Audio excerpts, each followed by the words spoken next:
Gun line, gun line, gun line. We got a fire mission coming down.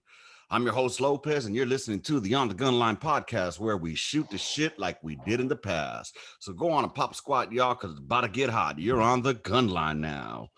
Today with me, we have our returning guest over here. You may not recognize him very much because it looks like he cleaned up his beard a little bit if you're watching us on the YouTube. And but he's gonna give us a tale of fucking hopefully triumph here soon, because he is now a retired Sergeant First Class of the United States Army Field Artillery, Mr. Patrick Juarez. What's going on, Sergeant J? How you doing, brother? Yeah, hey, thanks for the intro, man. That's actually pretty nice. Actually, I'm still in till the end of this month, man. That's not my last day, is February 28th. But oh shit, man. Hey, I don't think that the Command Sergeant Major authorized that beard yet. I saw a couple of posts about that, but I didn't even read I didn't even see the slideshow or anything like that. I was like, I'm not even gonna mess with it. Let that part of my life go. It's a bit of a bitch to fucking let it go, as we've been learning, though, huh? Oh my gosh, man, it's been rough. Just the transition. You can prepare as much as you want to transition, and you can plan and have everything set up for one location, and then just a different change. It's a culture shock. If you got to move somewhere else or anything like that, and just getting out is just a culture shock. It's not the same. It's not the same. It's a little difficult to transition sometimes. Well, for me, it was. Right. And yeah, with that, I completely agree with you. I mean, you wouldn't think that the culture itself, it would be such a like a fucking cum shot in the face. It's the only way I could put it. You know what I'm saying? Because I'm telling you, like, what really in my eyes threw me off, it was like when I came out, I was dressed up, all pimped out, slacked out, going to work. And then I would see these other dudes that just like gave no fucks on how they looked or how they dressed, slouching. And, nothing against the following people that I'm going to say. All right. So please don't take this the hard way. I did not realize how many gay folks were out there in the fucking world. Yeah. And I promise you, this is not a gay fucking agenda or podcast or anything like that, or anti. It's just I wasn't aware or ready for that, because when I came out, I was like, holy motherfuck, is the whole world gay? And that's what it looked like to me in the scope of things, because it's so small in our community. You know what I'm saying? Yep. And not only that, I don't know if you've experienced this yet, but I try to be a very social person, or at least say hello to people. Yeah. I say hello to females, just males, females. Say, hey, how you doing? And these fucking cunts would look at me like, ew, like if I'm trying to hit on them, bro. And I don't know if you experienced that yet, but just shit like that. Because in the military, we say hello, hey, how you doing? And it's just like every day, hey, what's going on? What's up? But it seems like in the civilian sector, it's almost like taboo to do something like that, because they think you're being hit on. But anyways, I'm sorry. Go ahead, man. What else? What was the biggest shock for you so far? Well, finding a job. I did get a job, a temporary job. I say temporary, but there's no telling how long I'm going to be there. I'm working at the O'Reilly's distribution warehouse. And just to kind of add to what you were saying, yeah, it is a little different there. Like, just I'm walking in like if I was walking in the motor pool, on a Monday, like, hey, what's up? This and that, what's up? And everybody is just like, they automatically want you to know who is the top dog, and and this and that, and you try to be helpful, and it's just like, oh, this dude's like, they get intimidated. Like, dude, I'm not trying to take your job. I'm just trying to do my job. Because one, man, this is physical labor, and I ain't done physical labor in forever. Rank had its privileges, baby. Oh yeah, big. Oh goddamn time. And I never worked or anything like that, but yeah, it's just like, man, I suck. But it's funny how you mentioned that, the whole try to be a helpful person, because that's how we do it. You know what I'm saying? Yeah. hey, let me see what else I can do. Cause we come from a culture of let's knock this shit the fuck out so we could get the fuck out. You know what I'm saying? Other motherfuckers are just like, I'm just here to do my fucking time. Yeah. And they're intimidated. You are so factual on that. Go ahead, brother. Yeah. And and it's not really like and I work, man. Like I work during break sometimes and during lunch, and they look at me like, what's wrong with you? I'm just like, yeah, I just got to stay busy, because once I stop, my body's going to slow down, just for that little quick 15 minutes or whatever. I was like, but plus, now I'm getting paid by the hour. So I'm like, yeah, well, let me stay here as long as I can. For real. Yeah. So I think that's one, transition, the piece that's, pretty difficult. You have to be realistic on what you're looking for. Like, I've looked at so many different jobs, man, and all that ONET and all that, the self tap and all that stuff, that helps. But that's just like it's just a flood of information that that comes to you, and when you need it, it's kind of hard to grab what you want from it, Yep. and look, and then you just kind of get reminded, you're like, oh yeah, I can do this, I can do that. But it's just still realizing what you want. Like I did a lot of the micro research that I was looking for was in Maryland. And then part of the decision that for me to move to Texas, which is kind of like spur of the moment, I had COVID. Me and my family, we had COVID back in November. Shit. And I was just tired of just doing all that by myself. So I was like, yeah, let me head back to Texas where I'm closer to my family and stuff. So let's bring that back a little bit. So your original plans were to stay in Maryland. Get out, transition out, and stay in Maryland. Maryland is beautiful. I love Maryland. I love Pennsylvania. Fucking all that area is gorgeous. You know what I'm saying? Yeah. Anywhere you go, you don't want to go into the ghettos of DC, or they got some hooded areas in Arlington and all that shit. But for the most part, it's beautiful out there. Yeah, I loved it. Me and my boys, we all loved it. We wanted to move the house we were in, because we needed change. We were there for 4 years, and that's the longest I'd ever been in a house, Oh a shit. town, anything. So it was crazy for us, but we just needed that move.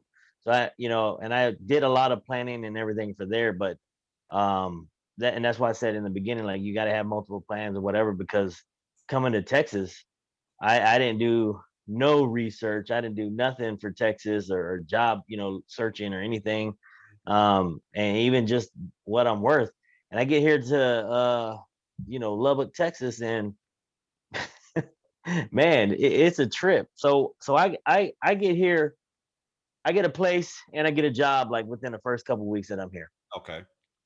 I interview and I was reaching for the stars. I put $17 on the application. When I did the interview, they were like, we don't pay $17. But when I get to work, I just kept on getting mentally checked, every time that, I was, because I'm complaining, to myself, like, oh, why are you doing this type of work? You're only getting $14, you're worth more than this. But then it hit me when there's other employees there. Like I came into O'Reilly's straight up. Like I didn't go through a temp service or anything like that. And there's other people there. They're like, oh, they finally got their ID because they got out of the temp service. Right. They just now made $14. I'm like, oh crap! Like like it made me humble myself to say, yeah, you're good where you at, dude. Just take it. Stop being so freaking whiny baby and just keep moving on. It's gonna hit you a little harder too as the time goes on, if it hasn't yet. I mean, I know you put a strong front as well sometimes, but it's very humbling, dude. Like Yeah. I know when I first got my job over here, especially you're coming from being a sergeant first class, you were in a position where you led soldiers at time before your last duty. But you've been in charge. You know what it takes to lead. You know what it takes to make plans, to organize. So you have all these assets and all these skill sets. Yeah. And then you can't put them to use where you're at. It's such a humbling experience to have to come back down almost in a sense, because I'm telling you, I came, from being a section chief / gunnery sergeant. I don't call myself a gunnery sergeant because it was rear D. I'm not a gunny. I'm sorry. It's rear D. But I was in that position, and I came out and I had to humble myself quick, and I started working in a fucking in a call center. You know, like literally in a call center, $15 an hour in San Antonio. And it was that, or what the fuck am I gonna feed my kids with? Because I was good till March, when March was my last day in the army, and that was my last check, you know, till the VA kicked in. So to start all over again in something I have absolutely no idea about, you know, and then fucking try to, where I fucked up too, and the hiring manager told me was, your resume didn't have anything to do with what we're doing here. You know, your resume is all for like leadership stuff and what you can do, but this is not the position we're hiring. We're hiring for so and so. But the only reason that I got the job, she told me, was one, I was dressed sharp.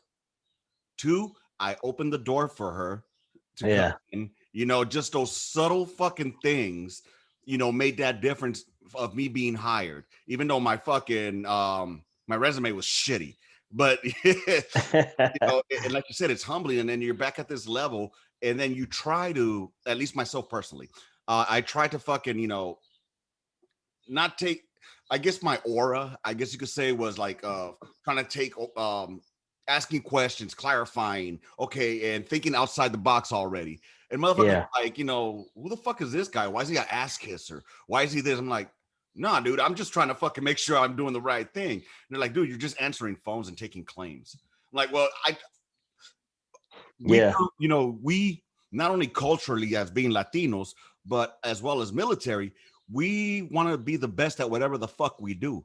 You know, if you're fucking raking leaves, you want to be the best fucking raker there is, you know, and do whatever you have to. So, dude, it's got to be a bitch. And I know I contemplated so many times, like, why am I here? Why am I? And it became like depressing, bro. I dipped into alcohol a lot. I couldn't stand that. I went from leading soldiers to now taking phone calls, bro. Yeah. You know, and you know, I talked to my boss too, and she actually, she's a little hottie, but With a body. But you know, just at first, like she would ask me stuff, or I would hear things, you know, and I'm like, hey, you know, I throw a suggestion out there or whatever, and then she kind of look at me like, you know, what's going on? And she's like, oh, we needed another assistant supervisor, and I was like, hey, I'll do it, you know. And she's like, well, yeah, you got to be here, you know, 6 months. I was like, okay. So then, you know, I throw out there that like the next day I saw, you know, something's wrong with her, you know, because you know that's what we do as leaders. And we're like, I was like, hey, boss, you good? Like, I mean, nobody usually checks on the boss. They would just want something from the boss. I was like, but I hear you getting called all the time over the intercom, and I think to myself, I was like, oh, I've been in that position before, you know. So, you know, she came back to me the next day. She's like, hey, thanks for asking about me, because like, so that's something that they're not used to as well, you know. Just being considerate of other people, you know, this and that, and just kind of you know, going there. And I had to tell another coworker, I was like, yeah, when you talk about managing, I was like, yeah, I've probably managed like enough people, you know, like this warehouse, like I've probably done that. So when the boss, she's like, the boss has been an asshole, I was like, well, they can't be cool all the time, you know. Exactly. You know, sometimes that's where the bipolarness comes in too, where I know there were times where there people think that we're bipolar because digging that ass, and then afterwards be like, all right, dust that shit off, let's get back to work. You know what I'm saying? Dude, that right there, man, I'm glad you said that, because man, I've been noticing that about myself too. Wow, you know, that put it in perspective too. And I think that's what a lot was going on, like mentally in my mind, is just kind of like not fully separating, but adjusting, I should say, or adapting, because I don't want to get rid of a lot of things that I learned from the military, but I want to try to kind of like combine it into the civilian world, you know. And that's where it's kind of a little it's hard, because people won't understand you. They don't understand, you know, where you're coming from and your thought process, and you have to break down a lot of things. Like some of the guys, like, you know, I was like leaving from my VA appointments, they're like, well, what are you doing that for? What are you doing this? And I had to break it down. I was like, look, I'm a killer, you know. That's what we are. We're trained killers. Exactly. I was like, so, but, and it's not that, you know, if someone dies, you know, friendly or in combat or whatever, it's how do you adjust from that afterwards and keep going? I was like, so now that I'm out, they got to make sure that I can still function inside this culture, And he goes, it hit him at that moment. You see it in his face. He was just like, oh crap. Like, I just thought you were just in the military. I didn't think about all this other stuff, And I'm like, yeah, you got to think about that because that's what you're doing. When I'm going to these appointments, that's what I'm doing. I'm getting, saying that, yeah, I'm cool, Give me 1 quick second, brother. What's the matter? Yeah, no worries. In or out? Smokey wants to be inside the fucking house. Leave her in. Close the garage. Hold on, fellas. I apologize. 1 quick second here. Do you guys have? Hey, just say hi to everybody out there. It's been a minute. I'm working on Under the Net. I'll get it back out there. It's been on my mind. I got the mic right here. I got a new mic and stuff. So I got to get things settled in. Getting settled so I can, get started again. It's been on my mind heavy just to get it out there and get the podcast going. Goddamn right. We'll get that brother podcast Under the Net back in circulation. Yeah, for sure. It's a fucking transition, man. It's a fucking whole. I was talking with Cannon. Remember old Sergeant Cannon?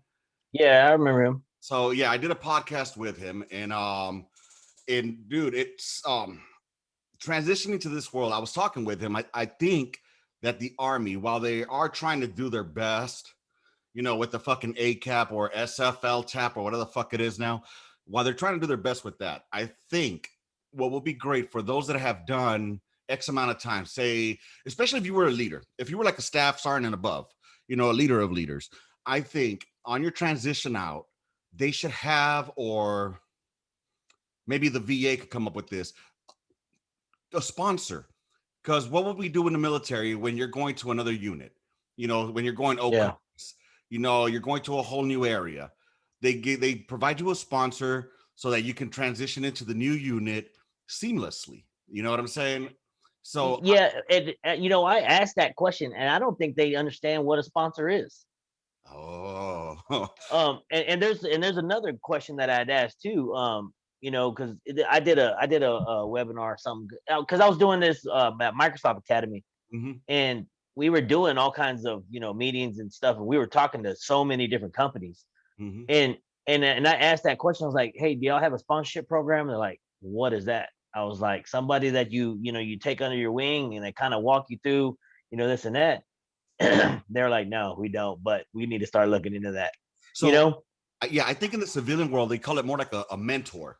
You know what I'm saying? Yeah. Mentor program. And that I think would be beneficial to those of us that are transitioning out. Like I said, that have spent a lot of time within the military culture, because it's not just a job. Like, motherfuckers be out there. Yeah, if you did one fucking rotation, 1 4-year stint, I get it. It's just a job that you did. Good. Thanks for your doing your service. But for those of us that did a lot more time and immersed ourselves within the lifestyle, yeah, it's a bit more difficult coming out. That's why it seems that we tend to gravitate more towards those that were prior service, right, than we do with the civilian sector. And folks don't seem to understand that. Yeah. And there was another question that I'd asked too, and I think it was Wells Fargo that we were talking to. And they were talking about, taking military veterans and this and that. I said, okay, that's cool that y'all got a veteran program and this and that. I said, but here's where, because they asked, like, is there anything that we can do to better this program? I said, yes. And they're like, well, what is it? I was like, your company, along with other companies, need to do a little bit more research on what you're looking for when you talk about a veteran, and what their duty descriptions are or what they're capable of. I was like, because we lost your audio, brother. All right, so we had a little bit of an audio issue, and there he is. Yeah, I had a phone call. Sorry. I've had a lot of, I've seen job descriptions where they're like, hey, I'll take a military officer or junior, or senior NCO, whatever. You look at the description, I mean, the E5 actually, sergeant actually fits that description, Mhm. but when you apply or you put your resume or whatever, and they're like, no, you're not what we're looking for. Well, I don't think you know what you're looking for. You know what I mean? Yep. I said you can grab any high speed, specialist or E5 or above or whatever, and they can do pretty much anything. You Mhm. know, like you can do anything they tell you to do, like just boom, and it's not lining up. It's not lining up with what their mind is thinking in the civilian world. Oh, I just want a military. Well, what kind of military guy do you want? Because if you want an officer, then say you want an officer, but know what you want with an officer. If you want an enlisted, say what you want with the enlisted, because there's a lot of qualified people out there that are getting rejected just because those words don't match. Exactly. There's a big disconnect. There's a big Yeah, disconnect as to what type of, or do you want just a military, a military soldier or military? Do you just want a service member so you can get yeah, the tax break, and just have them right. do the warehouse job, or do you want a fucking somebody that worked in battalion level, say logistics, you know, Yeah, and what exactly are the qualifications you're looking for, and it's they like you said, there's a disconnect as to what they want. Like, oh, we're hiring veterans. Okay, you're hiring veterans, great. What exactly are you looking for in this veteran? And then they'll throw out the generalities. That's what sucks, is they use the general terms. Oh, yeah, we want the leadership, or we want the working under pressure. Okay, yeah, that's very generic. you know yeah. can we get a little more pinpointed as to what you're looking for, so that we're not wasting each other's times and I'm not getting my hopes up? Right, exactly. Because that's exactly what you're doing. You're like, oh, you see a position, like, yeah, I qualify, and then boom, no, you don't. Right. Yep. Yeah, I mean, a lot of these companies, especially the big ones, they want senior leaders. They want, like, first sergeants and above is what they're Yeah, looking for. And I think that's a big fucking it's almost like a lie to, or a slap in the face to some people, because you're saying, okay, yeah, you want the military experience, okay, but next time put in here that you want a fucking a first sergeant, you know, yeah, because you want their qualifications, their job duties, their title. Don't make me fucking specialist Snuffy or Sergeant Snuffy think that I got an opportunity here when you're not looking for somebody with my skill set. You know, yeah. because there's different skill sets that they're gonna have between a first sergeant and a fucking and the sergeant. But not to say that specialist isn't qualified to do that Right, job. You know what I mean? Like, oh right. my gosh, like I would take a few specialists, that I've had, or even when I was a specialist out and nowadays, and the job that I'm doing, and I sit there because I'm on a forklift, so I just sit there and just think the whole time I'm working, and it's one of those production rates, and I'm in the red every day, like, but to me, I see the way that they get out of the red. You have 30 items of the same item and you're scanning one at a time, and that's more rating that you're getting. Okay. But to me, and that's cheating, so that they put that in the green. But Uh, to me, yeah, I'm going to scan all 30 at once, go back and get another 30. So by the time you're doing that 130, I've already turned in 60, right. and but I'm in the red. You know what I mean? Like, I'm like that. I'm not gonna, So it's just kind of like stuff like that. That it's just like Justin still too, but Absolutely, brother.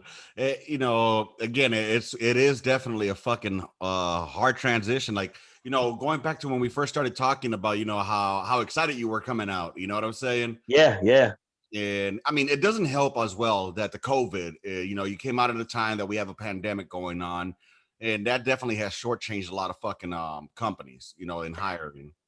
yeah. No, yeah. Don't get me wrong. I love it that I'm out. I really do. I there's been a couple of times where I've had to like remember to take my wallet, just be like, because I didn't get back on post or anything like that. But Right. and then I'm like, nah, I don't even need it. I don't even have to worry about that stuff no more. So, and then there's the whole just the institutionalization, like that I'm cool with, not dealing with that anymore, or I can do whatever I want, just Yeah. leave and do whatever I want. And actually left Maryland. I didn't even get to say bye to a lot of people because that's what I was kind of clearing from recovering from COVID. and I Okay. didn't want to spread it, So, but I left. I just left. I didn't tell nobody. I told my boss, my media boss, and Yeah. um, man, I love that guy, Jason Genrick. Yeah, appreciate everything he did. Yeah, I told him, and he took me out for tacos or whatever. But other than that, like just one of my buddies hit me up the other day. He's like, "Hey, man, let's go do lunch." I was like, "Man, I'm not even in Maryland, dude. Like, Oh shit. But you know what, dude? I mean, what's great though is now you're back home, and at least you have Yeah, a support system. And granted, you're not making the exuberant amount of pay that you thought you would be making, but look at it like this: you're in Texas, where the cost of fucking life is so much cheaper. You know what I'm yeah, saying? So yep, that's one thing I am happy about. That yeah, I started off making $15 an hour, and at a call center, still work for the same call center, still work for the same company. And luckily, my skill set was seen by other yeah, leadership. And they were like, okay, that's what pisses me off, though, is that fucking word tenure. That pissed me off when I first heard that word. Like, oh, no, this person's more tenured. I'm thinking, what the fuck does tenured mean? Whatever happened to right man for the job? You know what I'm saying? That's what I yeah, came up with, right man for the job. PFC knows how to gun better than that motherfucking sergeant. Hey, PFC, get on that motherfucking site, chief. You know what I'm saying? But yep, over here, it's all about tenure, tenure, tenure. But this bitch don't know how to fucking clean her asshole. But we're gonna go ahead and lift her up, dude. It pissed me off. One of my fucking and this goes back to the whole when people start becoming intimidated that you're gonna take their job. Uh, yeah, my supervisor, I would tell him like, hey, Frank, dude, you need to do this, this, and that, and this, because these people don't respect you. They look at you more as a fucking seat filler because you're not putting your foot on their neck. You need to put your yeah, foot on their neck, but it's all fucking females. So he walks on eggshells. You know what I'm saying? And I get it. Trust me, I've learned how to adapt, and I've learned how to what's that word that they use a lot? Become approachable. You know what I'm saying? So I've learned how to express myself better because I mean, when I first started working there, they thought that I was a complete fucking asshole just because of the way that I spoke. But I am loud. Sorry, that's just me naturally. And when I talk with a purpose. I don't bitch and complain unless I have a solution. And when I told yeah, them that, they got pissed off, bro. I told them, like, look, if you're gonna complain, come back with a solution because you're not doing nothing. yeah, And then I told him, like, if you want fucking something fixed and you're not willing to be part of the fucking solution, then you're the problem. Oh, bro, I ruffled some fucking feathers. But then this fool, I would tell him, he's like, yeah, yeah, yeah, you're right. Maybe, yeah, do this, do that. Did he ever pay attention? Nope. yeah, Dude, he kept my career down. He would not let me fucking do other things because that would bring me more exposure, right? yeah, So the manager at the time there, she was prior service, she was Navy, and she took me under her wing, and she's like, you know what, Danny, here's what we're gonna do. I'm gonna put you to go intern on here. What you're gonna do is once a week, and it's gonna give you more exposure. And do this, do that. So she took me under her wing, bro. But guess what? Fucking the workers there didn't like her because she was too structured, and she fucking when she said something, she wanted it done, bro. They, right, they complained her ass out of there, and they had to move her to a different location because these people, I'm telling you, the civilian sector, bro, and I think the army is going that way as well. All they got to do is bitch and complain about a person, and they're gone. They're fucking gone. yeah. That's crazy. That's Yeah. crazy. Be careful what you say when you're out there too, man. Holy shit. You can offend some motherfuckers with some words nowadays. Yeah, no, I've been really careful. I haven't really said anything. I haven't I just been working, and I had kind of proved that I was a worker too for me to get accepted to the team. Like, I worked with Amazon in back in November. That's where I got COVID from. Was I was I started leaving. I was like, yeah, they opened up a warehouse right outside the gate, Mhm. and I got hired, and man, I got promoted right away, dude. Like to an ambassador. Like I literally, it took me a week. Damn. And then after that, as an ambassador, you're actually training other people and stuff. So I liked it because I got to train the new people coming in. I was doing orientation training after about a week that I was there. And Yeah. because of your prior experience, and it gave you that connection of what you did in the military, so you were happy. Oh yeah, absolutely, absolutely. And then they're already talking about another promotion too. So I was gonna get promoted again, you know. But the difference was, the management was so high strung, and they were just like all on about the numbers. They weren't people persons or whatever how you want to say it. They just cared about their numbers and their stats. And they would talk to people like they were shit. And I said, listen, I am not gonna put up with that. Like, I am not the one you want to do that with. Oh no. Shit, hey, I'm tell him definitely I not. stood up to a 6-foot motherfucker at one time with my fucking face in his chest for talking shit to my gunner. Dude, I can't Oh, that shit. Your ass, his chest was right here. You're like, motherfucker, you ain't gonna talk to my gunner like Oh my god, dude. yeah. Hey, what were you thinking when I did that, man? I was like, what the fuck is going, bro? I was ready to jump out. If that motherfucker wants to throw hands, we throwing hands, chief. We going at it, dude. But see, it's shit like that in the military that we miss out here, bro. That brotherhood, and like I said, it's that bipolarness too. Because just like you would dig in my ass, smoke my ass, you would jump out and talk shit and defend my ass too. You know what I'm saying? So it's fucking, I don't think that's something that's going on in the military nowadays. Oh, I gotta talk to you about some shit too, dude. I don't know if you heard, I got the midweek memo is over now. I call it the hump day hip shoot. Yeah, okay. Oh, bro. Oh yeah, I had to cancel it after Cruz passed away. I was like, I can't do this no more, so I did we did a memory one with me, Kowalczyk, and Hunt. And then I was going to end it there, but I was like, you know what? We're close to the 1 year of having the fucking podcast. I'll finish it out at the 1 year and then rebrand it. So, yeah. But fucking, dude, so I did an episode on snitching. Yeah. What is up with motherfuckers snitching in the military, bro? Yeah, I don't know, man. I don't know. I mean, that's crazy. Dude, and I mean, it happens in the civilian sector as well. Oh boy, does it happen here. But fucking they're more like haters though in the civilian sector. Like they will fucking throw you under the bus in a heartbeat, bro. Like the gossip. I don't know, do you work with, you know what? I don't want to get you in trouble. So, you just started that job. I ain't trying to get you in any kind of fucking hot mess out there. But in my environment, because I don't give two shits, in my environment, I work with nothing but a bunch of old ass females. All right. And the older ones some of them are all right.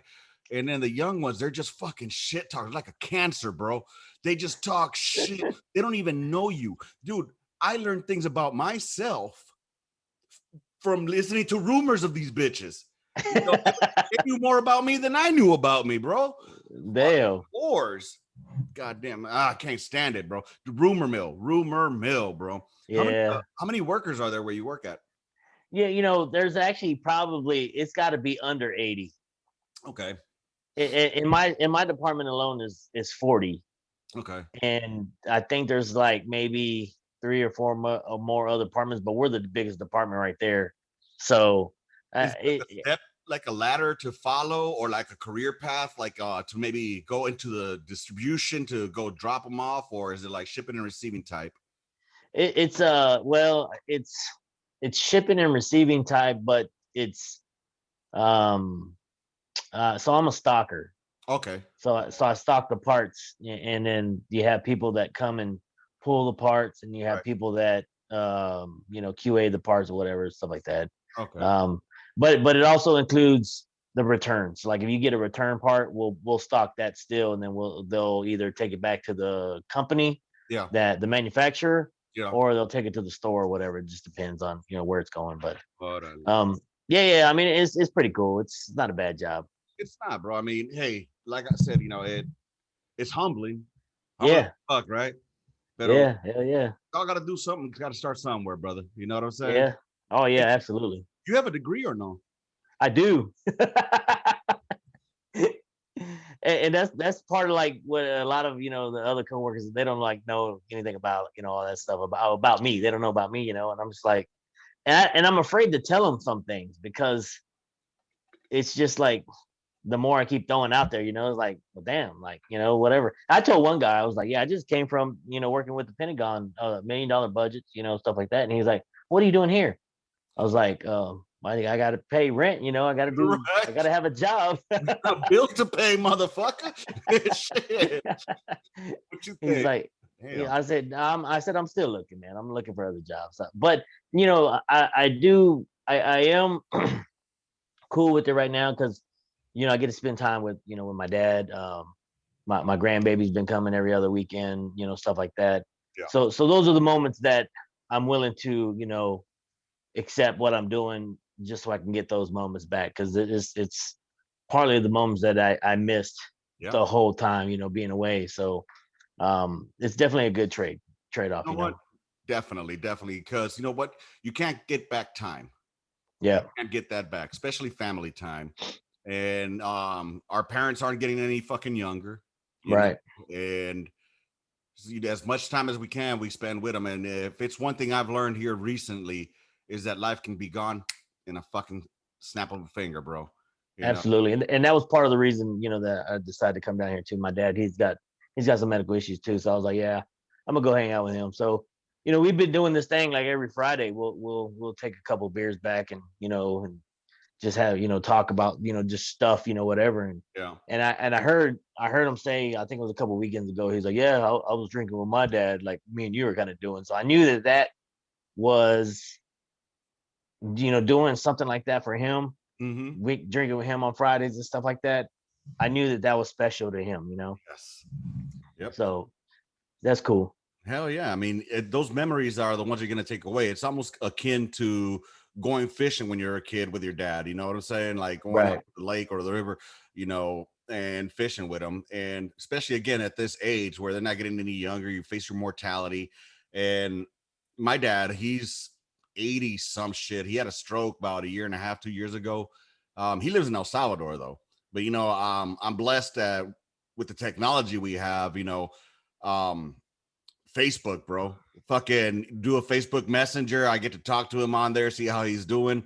It's funny as fuck because every time he sees me, like, "What's up, Holmes?" He never forgets about the fucking my old school vocabulary that I had back in the day. Which is funny that it I was talking about this I think on the hump day hip shoot, where I had a certain NCO who told me I could no longer talk that way. Like, hey man, you can't be using that kind of language of orale and a and sounding all cholo-ish. I wonder who that person was. Yeah, I wonder who that person was, man. Dude, you just freaking kind of like threw me all over the place in just this story, like yelling at people and taking care of you and then telling you can't talk. Dude, I still remember that shit. Like, I mean, you're like, hey, you can't be talking. I'm like, that shit threw me back. Like, what the fuck am I doing? I guess, was my accent that hard, like that heavy, or? Yeah, I don't know, man. I think it was just your whole profile. You had tattoos. And you was just like, you was back on the block. And that's what, I remember that. I remember that day like it was yesterday.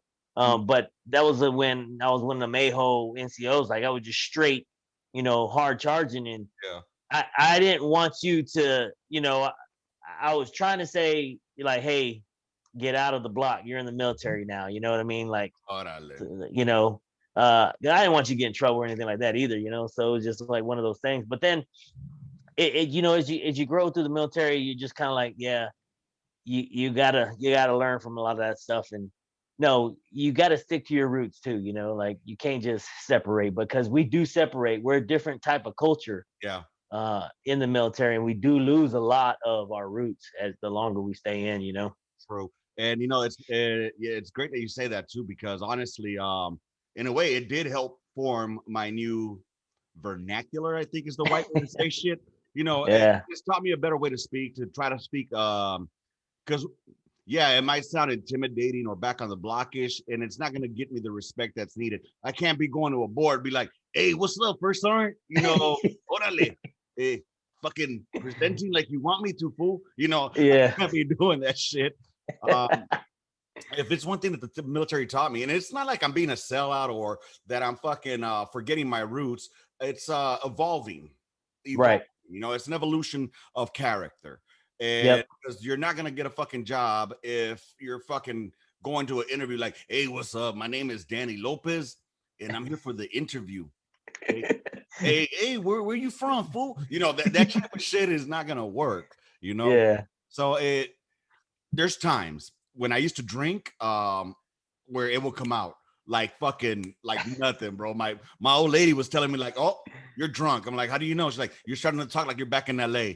All right, you got me. You got me. You know what I'm saying? But it's helped out. It's funny because I'm even on the phones, like I have to change my whole tone. You know, like when I talk, I've been told that, you know, there's like professional sounding Danny, there's pissed the fuck off Danny, and then, you know, then there's just me getting fucking shit faced when I used to back in the day. Hey, but Yeah.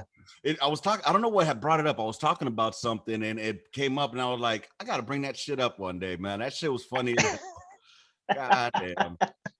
Man, those are some great memories, man. Those are great memories. Yeah, they are, you know, and like I said, but it wasn't like you were doing it out of fucking spite, or if you were doing it to, you know, try to put me down. It was more to uplift. You know what I'm Yeah, saying? yeah. I Yeah, mean, yeah, probably absolutely. you were doing it to be an asshole to me, like, man, fuck this puto. But at the same time, it helped me out. So No, I was definitely not trying to be an asshole. I just, I just didn't want, you know, because that was a big thing that you know, I saw, like, was just people, just soldiers coming in, and I'll tell you, man, Fort Hood is big with that, like, especially when soldiers are from that area and they go straight back, you know, because you know Texas is straight gangster, like they're you know, you from the hood everywhere, you know. And then you go in the military, you go straight back to Fort Hood, and you just can't take it out because you're like you're in the, you know, the dirty South or whatever, and then especially boom, Killeen, bro. Killeen is yeah, fucking hood as shit. People that don't know Killeen is fucking hood. All this shit that they're talking about now in the news, that shit's been there before, bro. But it's the yeah, same way in any military town, except Polk. There ain't shit out there in Leesville. So, but yeah, I mean, you go to Fayetteville. I'm sure they call it Vietnam. I think, you know, yep, it's got some hood ass areas. El Paso, you know. yeah, So yep. But I hey, like lean though, man. I like all that stuff. I'm good, Chief. I'm good. I was just actually back in Fort Hood here a couple of days ago on Monday. I want to go I visit saw my those pictures, man. yeah. That's pretty awesome. You did that, man. You punched the shit out of that guy too, Everybody dude. keeps saying that, man. I didn't punch him that hard. I took it No, down dude. though. I took it down porque I started thinking about the culture in the military now, Yeah, and it's all snitching. So I was like, you know yeah, what? Let me take this down before somebody fucking gets butthurt saying that it's a toxic trait or that it's, you know, hazing. And even though my nephew told me, like, I expect it. You know, I expect yeah. it. I've been working my chest out for this. You know, because to me, it's an honor to pin him. Right. You know, I look at my nephew as like my own son. I've known him since he was like 5 years old. I've been there raising him. I taught him how to fucking fly a kite. I taught him how to swim. I've been there, you know? And, Yeah. you know, to me, it was a proud moment. I almost fucking teared up, bro, when I pinned that fucking rank on him. And I even gave him a little speech, you know, after I pinned him right before I punched him, and I was putting his hat on afterwards. You know, I gave him a speech like, "Hey, you lead from the fucking front. You don't ask your soldiers to do anything that you wouldn't fucking do, and do Right. the right fucking thing all the time." And he was just listening, and then that's when I just took off. I didn't think I hit him that hard, bro. I didn't fucking No. lean into it or anything. I don't think you had to. You gave him that Bruce Lee, that brow. One inch punch, Yeah. No, dude. I saw that video and I was like, oh, you know, I was like, you know, I was like, I was wondering, but I think that's part of that change, you know, being in the military, you know, and just stuff like that. And I was like, oh, but then I was like, yeah, fuck yeah, he did that shit. But you know, even with my son when he was doing that Civil Air Patrol, they had the rank right here, and I was, Oh yeah. you know, uh, and they would laugh every time. But the commander, I know he didn't like it, but I was like, hey, whatever. You know, this is my thing. You know, bam. I was like, you can't tell me not to because this is in the military. You know. Exactly. There ain't no motherfucking AR here. But Yeah. after I saw that, I was like, you know what? Somebody's gonna think it's toxic. I'm gonna go ahead and pull it down. And he was like, you know what, you're right, because the last thing I don't want is for him to get in trouble or his command to get in trouble. You know what I mean? And Yeah. he's working too hard for what he's doing. So shout out to you. You know who you are. I'm not even going to say his name because God forbid. But fucking, hey, congrats. You're a sergeant. You're an NCO now. Welcome to the Corps. Backbone, motherfucker. Remember what I taught you as a child? Bring that shit with you. And if they call you toxic, you're doing something right. Yeah. I would say that, and stick to your roots, man. Don't lose who you are. You just be you, be professional, you, and but still keep who you are in the back burner. That way, if you ever have to go back to that person, you go back to that person. And, I'll tell you, back to the whole snitching thing, bro. I saw it on Facebook. So I saw it on Facebook where there were these cats that had like a conversation. Like, they seemed like they were like in school, like a NCOES, right? So Yeah. it seemed like they were in school and they were talking shit, like, like a group text where he was like, dude, I think I'm gonna get one of these guys. I'm gonna tell one of these girls here to put a sharp complaint on one of these dudes here so that I could get up ahead. You know what I'm saying? I thought that was like, oh shit, that's funny as fuck. So somebody LOL'd and LOL'd. And they were like, yeah, I need to cut somebody out so I can move up, so I can go to brag or whatnot. So to me, I'm thinking like, okay, they're having a conversation with each other. It's just shit that you're saying that's funny. Yeah. Somebody got butt hurt, screenshot that motherfucker and put it on the fucking Facebook. And then the Facebook page fucking dry snitches and fucking tags people on there so that they could come and see it. The NCOES, the Command Sergeant Major of the Army. Like, dude, why you being a snitch? And then all the self-righteous motherfuckers are like, oh, it's leadership like this that's toxic. Is how are you going to change the Army when they have this mentality? One, they're joking. It's a fucking joke. Two, if I really had a problem with that shit, I'd be like, hey, brother, let me holler at you offline. I don't think that shit's cool that you said that, and if you're serious, you have issues.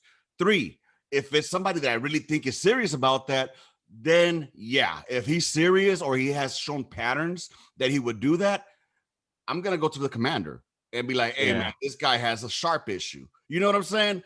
But I wouldn't fucking go out there and throw him under the bus, because luckily they covered up the names, but it's still dry snitching because they'll find out who it is. You know what I mean? But I saw that too, and that's one of those comments that are always said in front of everybody, like in formation or anything like that. It's obviously it was a joke, obviously, but at the same time, it's something that's being observed. You know what I mean? Like there had to have been somebody that had a sharp complaint that got promoted, or whatever, this and that. So they're just addressing what's really going on. So in a joking manner, but now they're just putting it on, a text message where it can be, document tracked or whatever, or however you want to say that, Right. digitally tracked. And that's where it's like that dry snitching comes into play, so that dry personality of that person is like, Yeah, dude. I guarantee you that the guy in that group that probably Snapchat or that screenshotted that shit, I guarantee you he was that Spotlight Ranger that I'm sure you saw it in B-Knock and fucking, they were like, oh, hey, according to AR 670, that guy that just wants all that fucking attention. He wants to be the fucking super soldier. He wants to be that fucking honor grad, distinguished type. The one that fucking throws people on the bus. Hey, SGL, he came late to formation. He just stepped in here. He needs a counseling. That's that motherfucker that did that shit. Well, but in this last job, I worked with different types of branches, and man, I'll tell you, like, there's a lot of different branches out there that are not like field artillery or infantry or anything like that, and that's where a lot of that snitching and all that comes from, or being that guy that you just described.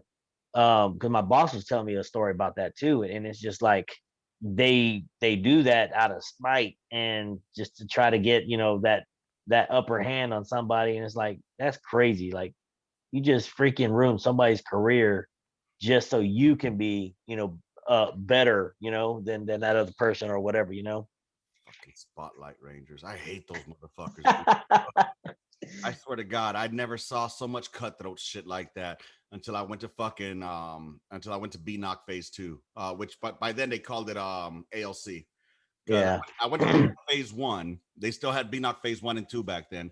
I went to phase 1, and that was pretty cool. It was more of the admin and tactical shit like that. And then phase 2 was the whole chief shit like that.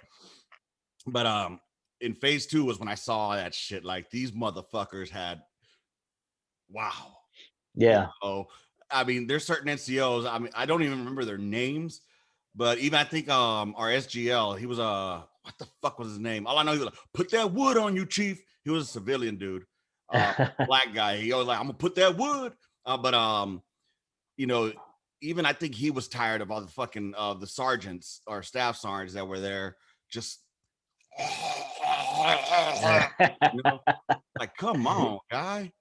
Yeah. Have some fucking pride in what you do. You know, you get to where you're at in life by working your ass off, not by sucking dick. There was an Right. NCO, bro. There was an NCO. I'm not going to mention his name, but there was an NCO in Fort Carson that told his Joe that the only way to move up in the military was by being an ass kisser and a dick sucker. You know what I'm saying? Wow. And then his Joe told me this. I'm not somebody that's gonna step on toes because I'm gonna stay in my fucking lane. But when your soldiers coming to me to fucking find guidance and training, I'm gonna help them out. And I told him that's as wrong as two boys fucking, because you do your job. Now others might perceive if you're doing your job as ass kissing or dick sucking, but it's not. Because I remember, I think it was you that told me, you know, a long time ago, as long as you're doing your job, if you see, I think the example you gave me was like, if you see the trash is full, you know, you get it and you go throw it away. People see that shit. You know, you don't have to be told to do something. You know, that's not being an ass kisser. That's doing your fucking job. You know what I'm saying? But other motherfuckers will perceive it as like, oh, he's being a dick sucker. No, guy, that's doing my fucking job. Now, being a dick sucker will be me saying, hey, Smoke, I'm going to go ahead and throw this trash out. Do you want me to throw yours out too? You know what I'm saying? That to me be a little bit on the, you know, get some of that brown shit off your nose. Or, hey, Smoke, you see me throwing this trash? Exactly. I got Kowalczyk on that shit. We were talking about with Cruz. We were talking about somebody. I thought it was Cruz that had done this. We were in the back of the guns, in the back of the cats, and Smoke Norwood was walking around the gun line and caught one of them with the motherfucking the promotion guide. You know what I'm saying? That little green book, how to get promoted and shit like that. And I was like, fucking Cruz, the ass kisser. That was him. And Kowalczyk was like, nah, man, that was me. That was me. Smoke was like, see, this is why Kowalski gonna get promoted ahead of y'all, because he over here reading the book on promotions, like motherfucking ass kisser. And what ended up happening was he was bored in the back of the cat, so he just happened to find a book. And as soon as he opened it, Smoke Norwood just happened to pass by and saw him reading that shit, dude. Oh, fucking damn! Good fucking. That's funny. Yep. And see, this is the shit that I miss, brother, right here. And do you have any veterans that work with you in your job? Man, I don't. I think there's one or two, but I haven't found them yet. You know, I think one guy he's just old as fuck, so I talked to him and he definitely he's the one that hands out all our scanners and all our equipment and stuff. And at first, and I had heard something about him too. Like if he don't know you, he's not gonna, you know, he'll give you the crappy shit. But then he started seeing who I was, and he started seeing like I was a different person because I was making sure my documents were right and my mileage and stuff like that was right. And started giving me better stuff every time I'd go through. And then I said I was talking about doing my hearing. He's like, yeah, I've done that too. So I found out he was a vet the other day. So I know me and him will talk a little bit more. But no, I talked to the VA from the work in Texas, the workforce or whatever, work source. I talked to that guy, and there's quite a few veterans here, but they're just kind of like scattered all over the place. So he told me to go to the VFW and stuff like that and talk to him. He's like, you'd be a great fit to the organization. Because the first thing he wanted to do was, man, he fact checked me like a mug. Like he's like, let me see your DD 214. And then he's like, then he scoped me out. He's like, I want to see you. I looked you up on Facebook too. I was like, you ain't gonna find nothing but my podcast, man. You know, I was like, I don't put anything on there. So then after that, let's go get a beer. But then he kind of just like, backed off on that one too. I was like, yeah, I'm down, man. Yeah. whatever. That's cool. I mean, it's. Have you gone to the VA yet? No, so they're actually opening up a new one, I think this month. So it's kind of under construction right now. Okay. You'll notice that when you go to the VA, it's almost like a breath of fresh air because Yeah, it's like, finally motherfuckers that get me, and you'll be able to have conversations with them and you'll be able to bitch about the civilian sector like we do on here. It's just things are just not the same as the gun line was and or being under the net. That's yeah, why we have these outlets that are so great. When yours comes back, definitely I think you'll be able to be a little more freer to speak as right. far as like, your content. So I'm definitely can't wait till that pops up, dude. I can't wait to hear it and let me know when you're on. If you need a guest, I'm here. Yeah, yeah, absolutely, absolutely. And that's just kind of like, my mind just been going on that one too, just kind of letting it. And I know I need to do it. I know I need to get it back out there because it wasn't only just beneficial for me, but it was beneficial for a lot of people that was listening too. So I think I'm doing a disservice to everybody that was listening to it, just by not doing it. But I'm telling you, like, just coming to Texas was definitely not planned. Right. So I'm trying to get everything in the works. Like gee, dude, like just getting internet set up in my house, it took about a week, Yeah. you know?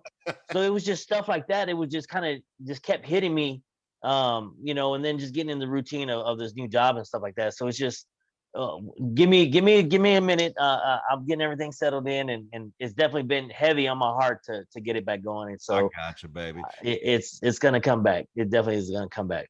And this is why you're coming on here right now to get that new feel, so you can get that feel back in, get that shit, that fire in the ass. Like, damn, I miss this shit. Yeah, Uh, yeah, so, are yeah. you staying in Lubbock or in Amarillo? Because you're from I'm in Amarillo. Lubbock. Okay. Yeah, yeah, yeah. I'm in Lubbock. My dad's from Lubbock. Um, he moved to Amarillo when he got married, and then we all were from Amarillo. He retired, and once he retired from the Pantex, the power plant over there, Yeah. he moved back home to his mom's house Bro. here in Lubbock. Yeah. First of all, Red, you know, Yeah, Red Raiders, baby. My yeah, nephew, yeah. the one that I promoted, he went to Tech. Oh, So okay. he graduated from there. So with his little degree and shit. But so that's why I know that. And dude, maybe possibly is there a way that you could even like do they have a ROTC program there or anything like that? Or something that like military sciences or some shit? Yeah, so those are the kind of things that I've somewhat looked into, not fully looked into, Mhm. but it's also one of those things that I've been debating within myself if I want to do that or not. You know Right. what I mean? Like now that you have the choice, uh, yeah, you're good at it or whatever, but it's like now, do you really want to do that? Like you just separated from it. Like, do you really want to Right. jump back into it? So it's just one of those things that I'm still trying to figure out what I'll do when I want to grow up. You know what I mean? Yep, I feel you. Um, but yeah. Hey, Red Raiders, my son got accepted into Tech as well, so he's Congrats. definitely That's what's going to up. Tech. Yeah, and it's crazy how it happened because when he graduated high school, because he graduated here, he was staying with my dad. He applied to Tech and he didn't have a high SAT. And Oh, thank goodness for COVID, man, because they dropped a lot of their admin uh, you know yeah. procedures and stuff, and he didn't even have to do all that. He just got accepted, and because he's about 5 classes from his associate. So Nice. yeah, he's in Tech, and he's the Hazelwood Act paying for it, and he's Hell yeah. happy, man. So it's good. It's good. Congrats, man. Dude, with that as well, are they doing in class or are they doing it virtual? They're doing both. I think Okay. it depends on what class they did. He was going to in class, but then somebody got COVID, so then they made it Yeah. back virtual again. Well, So I mean, the good thing is that you got the Haywood Act, like you said, which is awesome. I just feel bad for the motherfuckers that are dropping hundreds of thousands of dollars to do online class. You know what I'm yeah, saying? They're missing out on the whole experience of that shit. Is he thinking yeah. about a career in the military afterwards? Maybe going officer wise, or you're pushing him like fuck no? Yeah, no, I think he's gonna go to the medical field and Okay, handle that area. So right on. um yeah. Yeah, I mean, and that's just a lot of changes and stuff that we're all adapting to over here too. So it's not only me going through it; it's me and the boys, and Mhm. I'm trying to get them situated as well too. So that's why I say this transition has been really difficult. I'm glad I'm on here to be able to talk about it because yeah, I do hope that somebody learns from it or to know that I know I'm not the only one going through it. So if you're going through stuff like that too, you're not the only one going through it. You have to reach out to your buddies and ask questions. Man, I was just talking to Frank the other day as I was doing an appointment and me and him were talking and but he's one of the guys too that looks out for his friends or whatever and Yeah. he sent me a couple of job offers and stuff like that. So I'm like, but I'm in Lubbock, I just signed a lease. Yeah. But I'm down to, relocate or anything like that. So I'm not, afraid about that. It's just more of, and I told him, I was like, can you pay 2 rents, stuff like that. So it's Right. more of, the logistics part. But yeah, you got to reach out to your buddies and help out. It's definitely, somebody's gone through it before. So there's no need to go through it again. Yeah, that sponsorship, I do agree with that. I think that there should be some kind of program for that to like let other veterans that are coming in to say, hey, these are some of the things that I've done, and these are some of the places you can go, and not having to just find it and reinvent the wheel again. Like, but also I also think too that with coming out of this Microsoft Academy, Yeah. they changed after our cohort and this last cohort, they're changing the way they do their program, and I think that this is how a lot of companies should do it as well. They're funding because we had to pay for it was college. We had to pay for the program. VA took pay for it as well. Oh, GI right. Bill. Yeah, but now they're funding it, and it's gonna be harder to get into.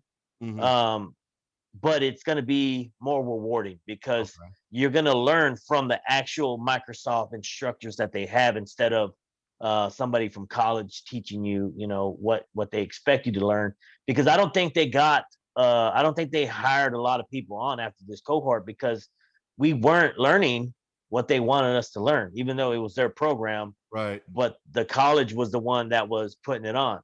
So the way that they're changing it now is that yeah, I think they're going to maximize how many people get jobs after that cohort because they're going to actually learn. And I think a lot of companies should do something like that. Dude, I know for like if I know in Lubbock, that's where you're at right now, but definitely if you make a transition or need to come over to San Antonio or something like that, because this place is always booming. San Antonio is growing, bro. Yeah. And my house is always open. If you ever need to come down here to fucking do interviews or whatnot, and need a place to stay till you get your feet on the ground, I can definitely house you till you get your feet up and wet. If but that's more like a Well, mind topic, you know what I'm saying? And yeah. and it's just, but it sounds like you're in a good place right now, especially at least with the family there. That makes a big Yeah. fucking difference. You know what I'm saying? Yeah, yeah, and don't get me wrong. Like, I think I'm in a really good spot, especially Frank's 5 hours away. I think you're about five Yeah. or 6 hours. So a lot of that has been on my mind, and it's definitely in my plans to go see everybody and go. Just I'll go down there just to hang out. Hell Maybe yeah, do a live podcast or whatever, you can and that's do fine this. too. But it's just getting that initial setup. Yeah. All these deposits hit me at once and everything. So Yeah, dude. you It's know, crazy. It's crazy. Like you said, I mean, coming out to the civilian sector, getting your own. So you're staying in your own place, your own setup, right? You're not staying yeah, with yeah. your family. You're staying in your own place. Oh no, Oh I shit. had to get my own place. Oh, so then you got to pay your first, last security. And you got to Absolutely. get all these deposits in, dude. I feel you. Yeah. So it's just one of those. I'm just getting set up. Like, yeah, we stayed with my dad for a little bit, but he's got some old plumbing, so we kind of tore that one up because we are eating all these places that we haven't ate in a while, and then we just went to the rest. All three or four butts going in at one time, and that kind of messed up his plumbing. I was like, yeah, we got to get our own Oh place. shit! Y'all busted them pipes and shit. Goddamn. Hey, you haven't had some good Texas food, so you had to, brother. Yeah, yeah. Well, come to find out, it was actually blocked where the city was. It wasn't where his was, and it was just bad timing. Yeah. But they actually fixed it now. but that kind of pushed us out too. So, I got a nice little spot. It's 3 bedroom, 3 bathrooms. So my boys got their own bathrooms and stuff like that. So Good to yeah, And yeah, again, you're in God's country, absolutely. You're in the great nation of Texas. And as everybody that knows me, I'm from LA, born and raised California boy. I will always love Cali. I will always love LA. But I'm Texas now. I'm a Texan, by naturalization.